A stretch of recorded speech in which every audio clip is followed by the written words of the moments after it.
పశ్చిమాసియాలో తీవ్ర ఉద్రిక్త పరిస్థితులు నెలకొన్నాయి. అమెరికా, ఇజ్రాయెల్ సంయుక్తంగా జరిపిన మెరుపు దాడిలో ఖమేనీ హతమైనట్లు ఇరాన్ అధికారికంగా ధృవీకరించింది. దీంతో పశ్చిమాసియాలో విపరీతమైనటువంటి ఉద్రిక్త పరిస్థితులు ఇప్పుడు పతాక స్థాయికి చేరుకున్నాయి. తన నాయకుడి మరణానికి ప్రతీకారంగా ఇరాన్ వందలాది డ్రోన్లు, మిసైళ్లతో ఇజ్రాయెల్ పైన విరుచుకుపడుతుంది. ఇక డ్రోన్లతో ఏ రకంగా అంటే గతంలో మనం చూసాం, హమాస్ ఇజ్రాయెల్ పైన దాడి చేసినప్పుడు ఎంత దారుణమైనటువంటి పరిస్థితుల్లో ఆ యొక్క పారాషూట్ల సహాయంతో, డ్రోన్ల సహాయంతో విరుచుకుపడి ఏ రకంగా దారుణమైనటువంటి హింసకు పాల్పడ్డారు. ఇప్పుడు అదేటువంటి స్కెచ్తో ముందుకు వెళ్ళబోతున్నట్టు కనపడుతుంది.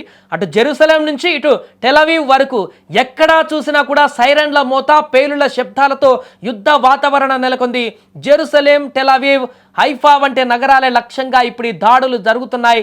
గగనతలంలో ఎర్రటి వెలుగులు చిమ్ముతూ దూసుకువస్తున్న డ్రోన్లను చూసి జనం భయాందోళనకు గురవుతున్నారు. ఎక్కడ ఏ క్షణాల్లో ఆ డ్రోన్లు మీద పడి పేలుతాయో తేలినటువంటి ఆందోళన పరిస్థితుల్లో ప్రజలందరూ రోడ్ల మీద కాలం గడుపుతున్నారు.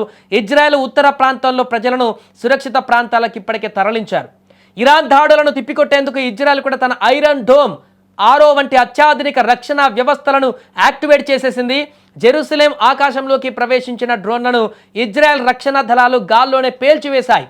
ఇజ్రాయెల్ ఎయిర్ ఫోర్స్ నిరంతరం గగనతలాన్ని పర్యవేక్షిస్తుంది.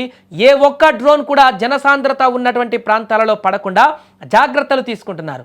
అటు ట్రంప్ ఈ విజయాన్ని ఇరాన్ ప్రజలకు దక్కిన గొప్ప అవకాశంగా అభివర్ణించగా, ఇరాన్ మాత్రం ఈ నేరానికి ఇజ్రాయెల్ భారీ మూల్యం చెల్లించుకుంటుందంటూ కూడా హెచ్చరిస్తున్నట్లు కనిపిస్తుంది. ఏదేమైనా కూడా ఖమేనీ మరణం తర్వాత, ఖమేనీ హతమైనటువంటి తర్వాత ఇరాన్ మరింత రెచ్చిపోతూ ఇప్పుడు ఇజ్రాయెల్ పైన దూకుడు వ్యవహరిస్తుంది. తమ దగ్గర ఉన్నటువంటి అన్ని రకాల ఆయుధాలను ఇప్పుడు వినియోగించడానికి సిద్ధమైనట్టుగా కనపడుతుంది.